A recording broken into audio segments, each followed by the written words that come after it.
प्रधानमंत्री महोदयांचं कौतुक केलं, त्यांचे आभार मानले की ज्या प्रकारे आपल्याकडे सप्लायचा कमीत कमी डिस्रप्शन हे झालेलं आहे, विशेषतः पेट्रोल डिझेल हे सातत्याने आपल्याकडे मिळतं आहे, त्याची किंमत वाढू नये म्हणून केंद्र सरकारने स्वतः 10 रुपयाचा शॉक ॲब्झॉर्ब केला आहे। डोमेस्टिक गॅसमध्ये घरगुती गॅस सगळ्यांना प्राप्त होतो आहे।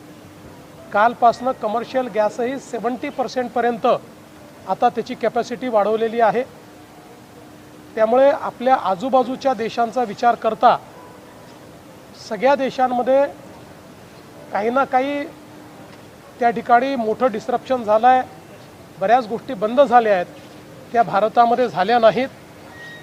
माननीय प्रधानमंत्री महोदयांनी देखील या संदर्भातली लॉंग टर्म स्ट्रॅटेजी सांगितली आणि विशेषतः 2 गोष्टी या त्यांनी सांगितल्या की जाणीवपूर्वक काही लोक आपल्या देशामध्ये संभ्रम पसरवत आहेत, तो संभ्रम पसरू देऊ नये, लॉकडाऊन लागेल वगैरे असल्या गोष्टी सांगितल्या जात आहेत। लॉकडाऊन बिलकुल लागणार नाही आहे, असल्या गोष्टी पसरवणारे हे अक्षरशः एक प्रकारे देशद्रोह करतायत आणि म्हणून माझं मत आहे की अशा पद्धतीनं खोट्या बातम्या पसरवणाऱ्यांवर कडक कारवाई हे आम्ही देखील करणार आहोत। प्रधानमंत्री महोदयांच्या ॲश्युरन्सनंतर मला हा विश्वास आहे की भारताने ही परिस्थिती टॅकल करण्याकरता जे काही उपाययोजना केलेल्या आहेत त्यामुळे आपल्या सर्वांचं जे काही जीवन आहे हे कमीत कमी अफेक्ट होईल अशा पद्धतीनं पुढेही ही सगळी स्ट्रॅटेजी तयार केली आहे। आज 150 दिवसाचा जो कार्यक्रम महाराष्ट्र सरकारने हातामध्ये घेतला होता त्या कार्यक्रमाचं समापन म्हणून त्या सगळ्या कार्यक्रमामध्ये विशेषतः ई-गव्हर्नन्समध्ये ज्या ज्या लोकांनी उत्तम काम केलं त्यांना आम्ही पुरस्कार दिलेले आहेत। उत्तम डिपार्टमेंट्स, उत्तम सेक्रेटरीज, उत्तम कमिशनर्स, उत्तम पोलीस कमिशनर्स, उत्तम एसपीज, त्याचप्रमाणे वेगवेगळे कमिशनरेट्स, अशा सगळ्या कॅटेगरीजमध्ये ज्यांनी चांगलं काम केलं आहे त्यांचा आज आम्ही सत्कार केलेला आहे। विशेषतः HR च्या क्षेत्रामध्ये या 150 दिवसामध्ये खूप चांगलं काम झालेलं आहे। जवळपास सगळ्या विभागाचे नवीन आकृतीबंध तयार झालेले आहेत, रिक्रुटमेंट रूल्स नव्याने तयार झालेले आहेत, HR सिस्टीम्स उभ्या राहिल्या आहेत, 40,000 लोकांचं प्रमोशन हे आपण त्यानिमित्ताने करू शकलेलो आहे आणि आपण विशेषतः जे काही आपल्या गव्हर्नमेंट प्रोसेसेसचं रिइंजिनिअरिंग केलं आहे त्यामुळे लोकांना लागणाऱ्या ज्या 90% सेवा आहेत त्या सेवांमध्ये आता आपण अर्जामधल्या फील्ड्स 40% कमी केल्या आहेत, डॉक्युमेंट्स 50% कमी केले आहेत, त्याला लागणारा वेळ हा अगदी नगण्य केलेला आहे आणि हे कार्य आपलं असंच चालू राहणार आहे आणि म्हणूनच आज या सगळ्या आमच्या चांगलं काम करणाऱ्या अधिकाऱ्यांचा सत्कार आपण केलेला आहे। आज जो आपला पल्स मेडिकल कॉन्क्लेव्ह आहे याच्यामध्ये रायगडमध्ये रामकीसोबत आपण जो काही बल्क ड्रग पार्क आणि लाईफ सायन्सेस हब तयार करतोय त्या संदर्भात एक राऊंड टेबल झाला। आपल्या त्या ठिकाणच्या प्लग अँड प्ले इन्फ्रास्ट्रक्चरची माहिती आपण दिली, पोटेन्शियल इन्व्हेस्टर जे आहेत त्यांच्या काय मागण्या आहेत त्या आपण समजून घेतल्या, त्यांच्याशी आपण चर्चा केली आणि देशातला एक अत्यंत आधुनिक अशा प्रकारचा बल्क ड्रग पार्क आणि लाईफ सायन्सेस हब हा आपण आता त्या ठिकाणी सुरू करणार आहोत। यासोबत पल्सच्या निमित्ताने काही स्ट्रॅटेजिक MOUs, काही इन्व्हेस्टमेंट MOUs या क्षेत्रामध्ये आज झालेले आहेत आणि त्यामुळे या क्षेत्रामध्ये निश्चितपणे महाराष्ट्राला प्रगति करता येईल। मैं भारत के प्रधानमंत्री मोदी जी का आभार व्यक्त करता हूं कि कल उन्होंने सभी मुख्यमंत्रियों के साथ बैठक की। सभी देश के मुख्यमंत्रियों ने मोदी जी ने जिस प्रकार का नेतृत्व इस विश्व के क्राइसिस में दिया है उसकी सराहना की। विशेष रूप से जब आसपास के सारे देशों में और कई प्रमुख विकसित देशों में भी क्राइसिस की परिस्थिति के कारण उनको काम बंद करना पड़ा, कुछ जगह 4 डे वीक करना पड़ा, कुछ जगह वर्क फ्रॉम होम करना पड़ा। ऐसे समय जिस प्रकार से मोदी जी ने इस क्राइसिस को हैंडल किया, पेट्रोल डीजल की आपूर्ति में कोई कमी नहीं आने दी, जो कीमतें बढ़ी उसका शॉक भी केंद्र सरकार ने स्वयं सहन किया, वो ग्राहकों पर नहीं डाला। साथ साथ गैस सिलेंडर एलपीजी लोगों को मुहैया कराए और अब कमर्शियल एलपीजी भी 70% तक उसकी आपूर्ति को ले जाने का काम किया।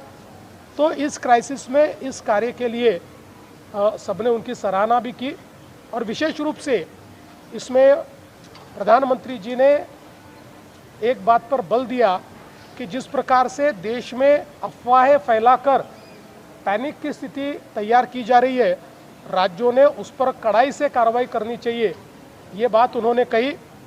और आगे में इस प्रकार के जो भी परिस्थिति है उस परिस्थिति में कम से कम डिसरप्शन कैसे हो, इसकी स्ट्रेटेजी भी प्रधानमंत्री जी ने बताई है और उन्हीं के आदेशानुसार राज्य में जहाँ जहाँ लोग अफवाहें फैला रहे, कोई कहता है लॉकडाउन होगा, कोई कहता है और कुछ होगा, ये सारी अफवाहें, ये गलत बातें, ऐसी अफवाहें फैलाने वालों पर हम लोग बहुत कड़ी कार्रवाई करेंगे। आज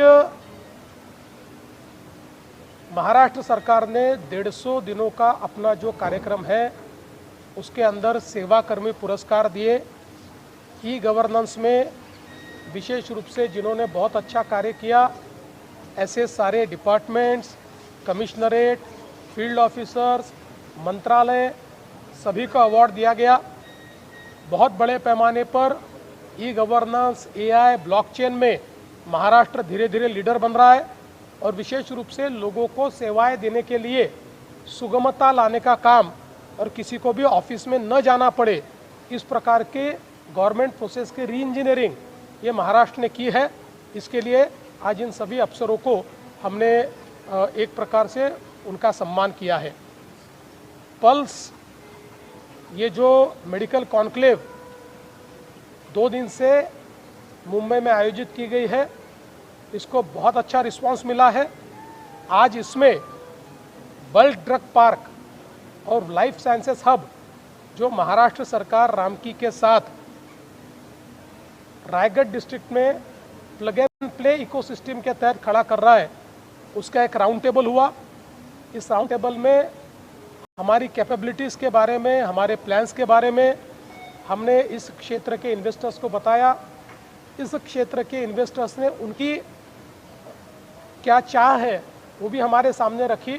एक बहुत सार्थक चर्चा हुई और मैं ऐसा मानता हूँ कि एपीआई के क्षेत्र में बहुत बड़ी इन्वेस्टमेंट आने वाले दिनों में इस बल्क ड्रग पार्क में आएगी और आत्मनिर्भर भारत का जो हमारा सपना है हम उसको पूरा कर पाएंगे। साथ साथ पल्स के माध्यम से आज कुछ इन्वेस्टमेंट एमओयूज़ और कुछ स्ट्रैटेजिक एमओयूज़ भी हमने किए हैं और मुझे लगता है उसके कारण महाराष्ट्र में एक बहुत अच्छी इन्वेस्टमेंट का सिनेरियो खड़ा हो रहा है। देवेंद्र जी, जिस तरीके से पॉलिटिशियंस भी अफवाहें जो फैला रहे हैं, कई प्रदेशों के मुख्यमंत्री इस तरीके की जो चीज़ें कर रहे हैं, इससे लोगों में भ्रम पैदा हो रहा है। देखिए, मैं ऐसा कहूँगा कि एक प्रकार से ये देश विरोधी कृत्य है। देश के लोगों को गलत जानकारी देना, उनको भड़काना, देश में डिसरप्शन तैयार करना, देश में पैनिक बाइंग की स्थिति लाना, ऐसा काम जो कर रहे हैं वो देश हित में काम नहीं कर रहे हैं, वो देश के विरोध में काम कर रहे हैं।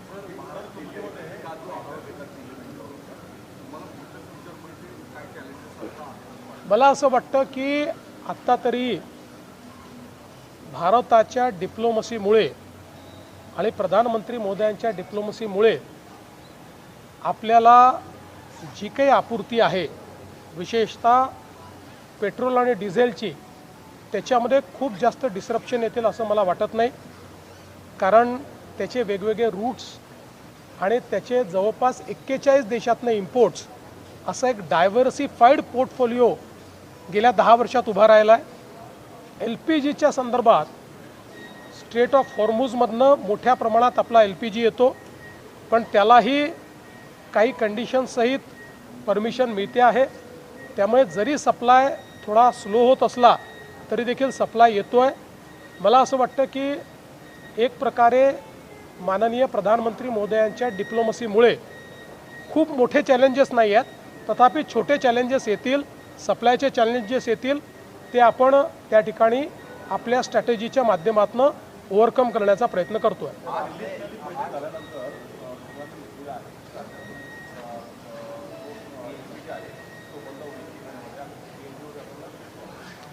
असं आहे की मोठ्या प्रमाणात आपल्याकडे PNGचं काम हे सगळ्या शहरांमध्ये होतं आहे।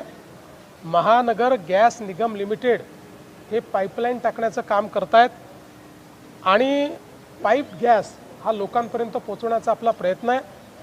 कालच आपण एक GR काढून सगळ्या महानगरपालिका नगरपालिका क्षेत्रांमध्ये गॅस पाईपलाईन टाकण्याकरता सगळ्या अटी आणि शर्ती या शिथिल केलेल्या आहेत।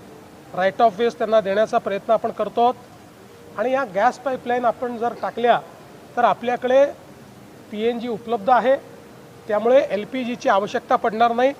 शहरांवरचा LPGचा लोड जर आपण कमी केला तर भविष्यात अशा पद्धतीच्या ज्या काही सिच्युएशन्स उभ्या होतात त्याच्यामध्ये देखील आपल्याला कुठली अडचण येणार नाही। LPG को क्या PNG से कन्वर्ट करके प्रेशर कम किया जाए, लोड कम किया जाए? देखिए, महानगर गैस निगम लिमिटेड के माध्यम से महाराष्ट्र के अलग अलग शहरों में पाइप नेचुरल गैस की पाइपलाइंस डालने का काम शुरू है। अभी उसमें तेज़ी लाने का हम प्रयास कर रहे हैं। कल ही हमने एक उसमें गवर्नमेंट ऑर्डर निकालकर ईज़ ऑफ डूइंग बिजनेस लाया है, क्योंकि हमारे पास PNG उपलब्ध है। अगर शहरों का LPG का लोड ये PNG पर शिफ्ट होता है तो उससे देश को बड़ा फ़ायदा होगा। झालं किती बोलू आता?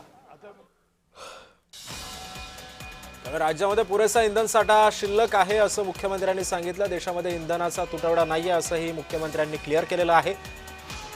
घरगुती व्यावसायिक सिलेंडरचा पुरवठा वाढवण्यात आला असंही मुख्यमंत्री सांगतात।